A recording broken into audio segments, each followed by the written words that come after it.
One of the functions of the kidneys is to remove toxic nitrogenous wastes. Vertebrates produce three types of nitrogenous wastes, which is mainly related to the availability of water in their habitat. Fishes and amphibians generally produce ammonia. They are said to be ammonotelic in that sense.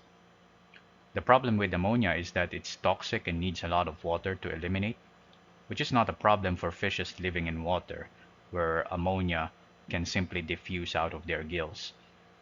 But dry land poses two problems for tetrapods.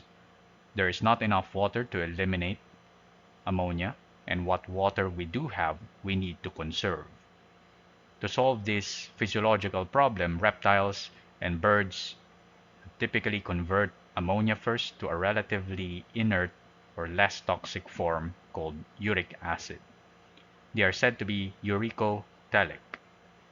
Uric acid tends to precipitate out of the solution and can be excreted along with the feces in a relatively dehydrated form, as this bird is doing. This helps with water conservation.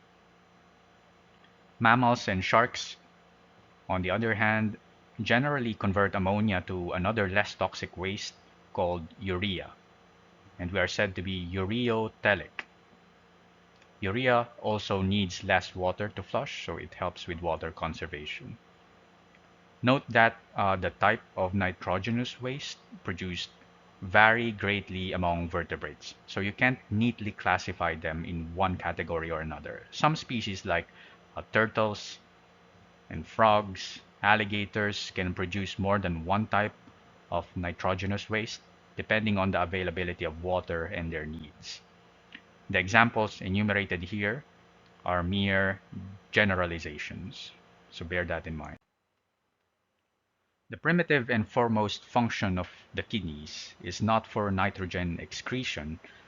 This is only secondary to its primitive role in maintaining osmotic or water-ion balance.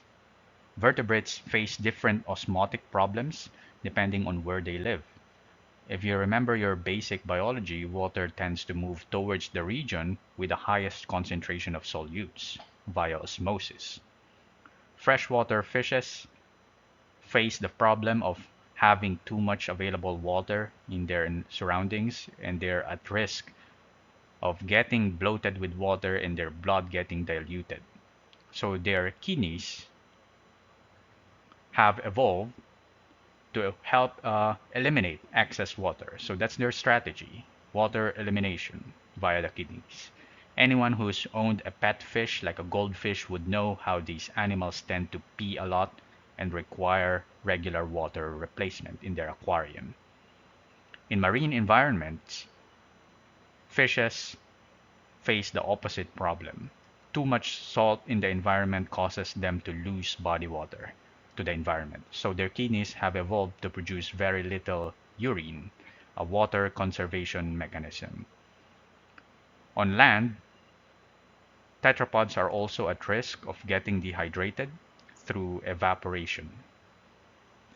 Our kidneys play a role in water conservation by mechanisms that concentrate the urine and by converting ammonia to other forms that require less water to excrete, like uric acid and urea. The uriniferous tubules aid in osmoregulation by regulating the volume and the concentration of urine. How much of urine is produced depends on how much fluid passes through the renal corpuscles. The amount of water in the urine can also be regulated in the intermediate segment of the nephron and the collecting tubules. Freshwater fishes tend to have well-developed glomeruli. The higher glomerular filtration rates translate to greater volume of urine produced, which helps them get rid of excess water. What about marine fishes? One way they conserve water is by having sorry, that's a mouthful. A glomerular kidney, okay, which basically is a kidney that doesn't have a glomerulus or have very reduced one. And this effectively bypasses the filtration step. As a result, these fishes make very little urine, a water-conserving mechanism. Tetrapods are the only ones that are capable of concentrating the urine as a means of water conservation. Mammals that live in dry, arid environments, like deserts, have a very long intermediate segment called a loop of Henle. Some birds have analogous structures, analogous to the loop of Henle.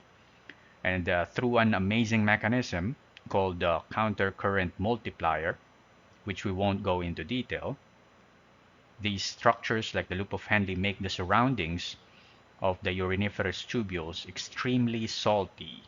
And these salty surroundings help reuptake, reabsorb some of the water in the urine filtrate via osmosis.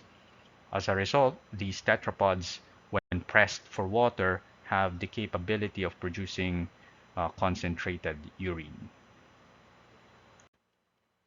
We've seen how the kidneys can participate in osmoregulation. There's the water elimination strategy or water conservation strategy, such as through having aglomerular kidneys by marine fishes or the long loops of Henle of mammals. So these species that actively maintain an internal environment that is different from an external environment through the mentioned osmoregulatory mechanisms are called osmoregulators. But a few marine vertebrates like hagfish and sharks do it differently. Their strategy is, well, just to go with the flow. Their blood osmolarity is very close to that of seawater. There's no gradient, therefore no need to keep the water from going out. So their strategy is called osmoconformation. They are osmoconformers. Instead, their cells have special adaptations to be able to withstand such high concentration of solutes, still functioning normally even with an extremely salty internal environment. But although both of them are osmoconformers, they do it differently. Hagfishes are the true osmoconformers in a sense that their blood is close to the chemical composition of water, of seawater, that is. But sharks try to match the seawater in terms of their osmolarity by accumulating urea in their bodies.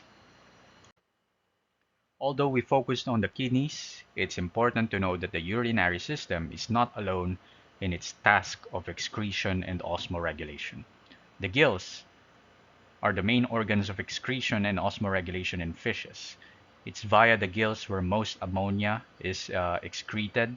It also participates in salt uptake for freshwater fish and conversely for salt excretion in marine fish. Marine fish also compensate for the loss of water by drinking seawater, and so they uh, absorb water from the environment, take up water via their guts. And the excess salt ingested is simply excreted via the gills. Sharks have special organ to remove excess salt in their bodies. These are the rectal glands just beside their colons. Some marine birds and reptiles have a variety of salt glands which help remove excess salt. So these are called salt glands, and their function is simply to remove all those salt that they ingested together with their salty diet. The skin can also participate in osmoregulation in some vertebrates, like via the sweat in mammals. Amphibians can also take up salt via their skin.